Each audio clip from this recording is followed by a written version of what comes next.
Graça e paz do Senhor Jesus a todos. Hoje nós estamos aqui com a gravação de Mateus capítulo 2.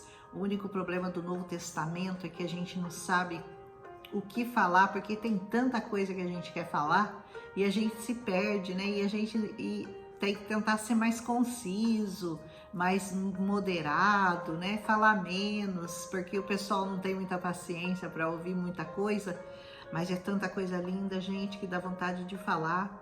Mas vamos lá, rapidinho nós vamos falar aqui do Mateus capítulo 2.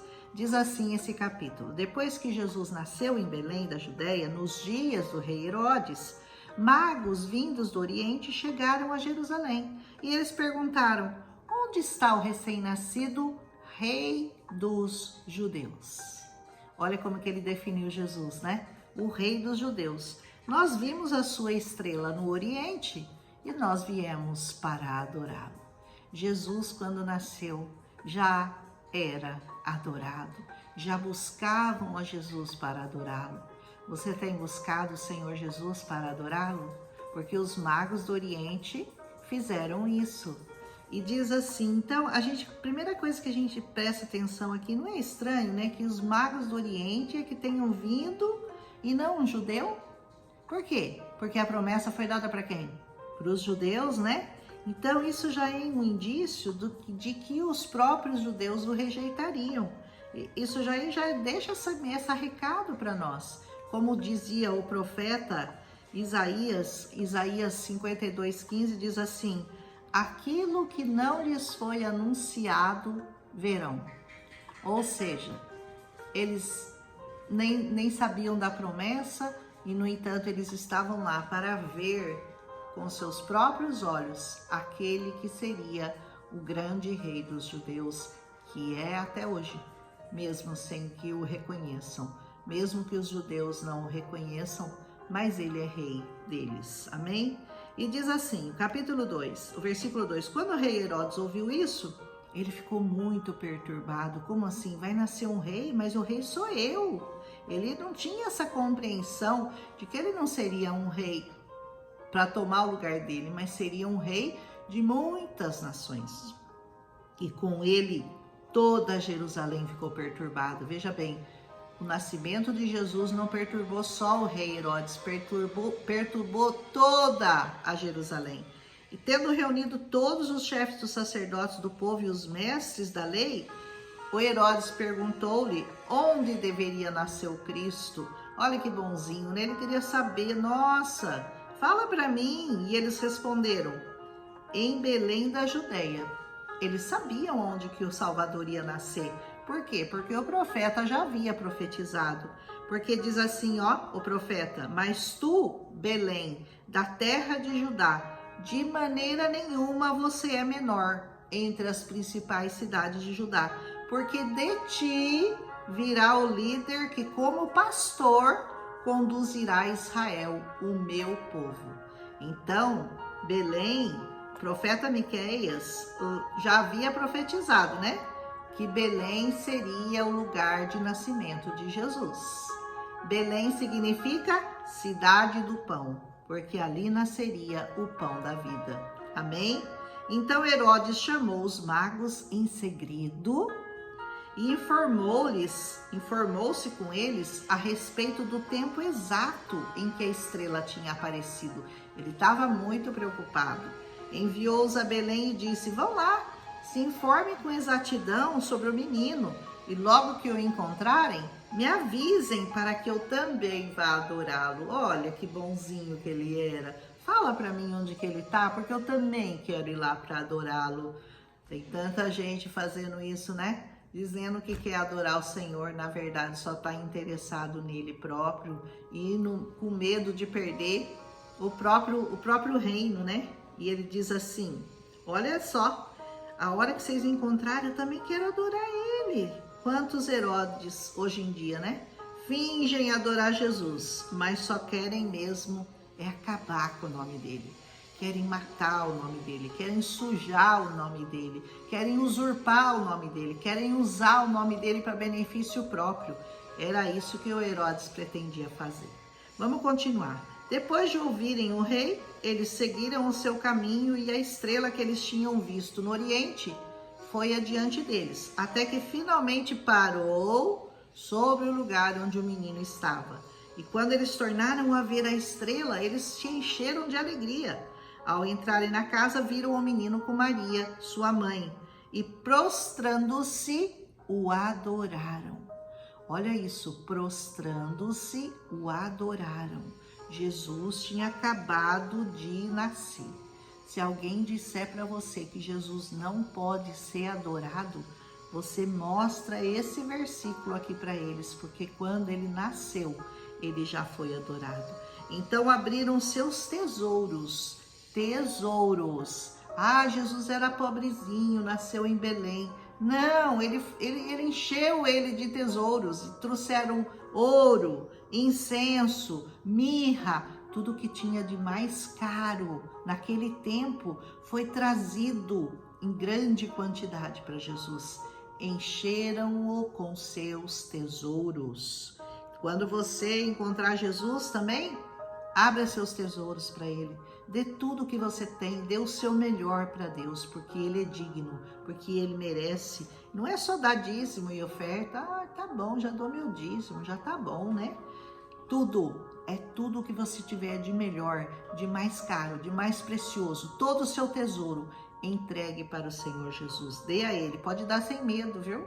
Porque Ele é poderoso para te recompensar milhões de vezes mais do que aquilo que você consegue ver ou imaginar.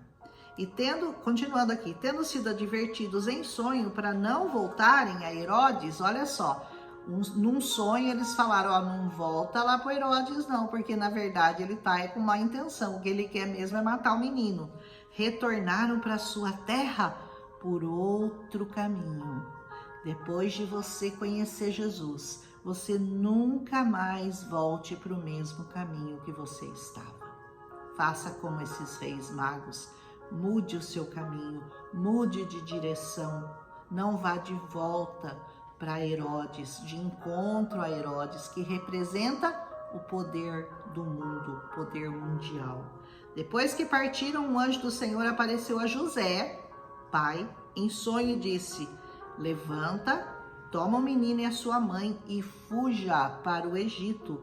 Fique lá até que eu lhe diga, pois Herodes vai procurar o menino para matá-lo. Então ele se levantou, tomou o menino e a sua mãe durante a noite e partiu para o Egito, onde ficou até a morte de Herodes. E assim se cumpriu o que o Senhor tinha dito pelo profeta: do Egito chamei o meu filho. Esse profeta foi o profeta Oséias, né? O Egito, como eu falei para vocês, representa o mundo, como nós já vimos em várias passagens. É só um esconderijo para você ficar até que todos os inimigos de Deus sejam liquidados. Nós não pertencemos ao Egito, nós não pertencemos ao mundo, nós só estamos escondidos aqui para ganhar algumas almas para Jesus e depois voltaremos para o Pai. Aleluia! Quando Herodes percebeu que tinha sido enganado pelos magos, ele ficou furioso e ele ordenou que matassem todos os meninos de 2 anos para baixo, em Belém e nas proximidades, de acordo com a informação que ele havia obtido dos magos. Ele não sabia exatamente há quanto tempo o menino tinha nascido, se era um recém-nascido. Então o que ele fez? Mata tudo. De 2 anos para baixo, matem todos os primogênitos. Então se cumpriu o que fora dito pelo profeta Jeremias. Ouviu-se uma voz em Ramá, choro e grande lamentação. É Raquel, que chora por seus filhos e se recusa a ser consolada, porque já não existem. A morte desses filhos, dessas crianças, é uma alusão clara ao que vai acontecer com as crianças que estiverem longe da proteção do Senhor Jesus. Longe. Proteja seus filhos. Corra para Jesus. Corra para onde Jesus está, para que ele possa proteger os seus filhos de todo o mal. Depois que Herodes morreu, um anjo do Senhor apareceu em sonho a José no Egito e disse: levante-se, tome o menino e a sua mãe e vá para a terra de Israel, pois já estão mortos aqueles que procuravam tirar a vida do menino. Ele esperou Herodes morrer, e aí quando ele soube que estava tudo bem, que o Herodes já havia morrido, ele então decidiu. Levantou-se, tomou o menino e a sua mãe e foi para a terra de Israel. Israel representa a terra prometida. Quando todos os inimigos de Deus estiverem derrotados, é para lá que nós iremos. Mas não a Israel física, mas uma Israel espiritual, o lugar que Jesus foi preparar para nós. Amém? Mas ao ouvir que Arquelau estava reinando na Judéia, no lugar de seu pai, o Herodes, teve medo de ir para lá. Tendo sido avisado em sonhos, de novo, avisado novamente em sonhos, retirou-se para a região da Galileia e lá foi viver numa cidade chamada Nazaré. Assim cumpriu-se o que fora dito pelos profetas: ele será chamado Nazareno. Na verdade, você não vai encontrar um profeta específico na Bíblia que tenha dito Nazaré ou Nazareno, mas sim nós vamos encontrar vários profetas que disseram que ele seria desprezado e perseguido. E Nazaré era considerado uma cidade inferior, era considerado uma cidade que ninguém dava nada para ela, por isso que ela era desprezada. Então nós vamos ouvir mais para frente alguém dizer: pode alguma coisa boa vir de Nazaré? Quando disseram que Jesus era o Cristo, Jesus de Nazaré, e alguém disse: pode alguma coisa boa vir de Nazaré? Porque Nazaré era desprezada como cidade. E isso foi profetizado pelos profetas. Amém? Por essa citação aos profetas em geral, e não a um profeta específico, mas aos profetas em geral. Amém? Assim nós terminamos Mateus capítulo 2, do 1 ao 23. Muito bonito esse capítulo, tem muita coisa para ser revelada aqui para cada um de nós, mas o mais importante, eu creio que o Senhor já falou aos nossos corações. Amém? Vamos procurar estar do lado de Jesus, porque as profecias vão se cumprir uma a uma. Amém? Um abraço e até amanhã com Mateus capítulo 3.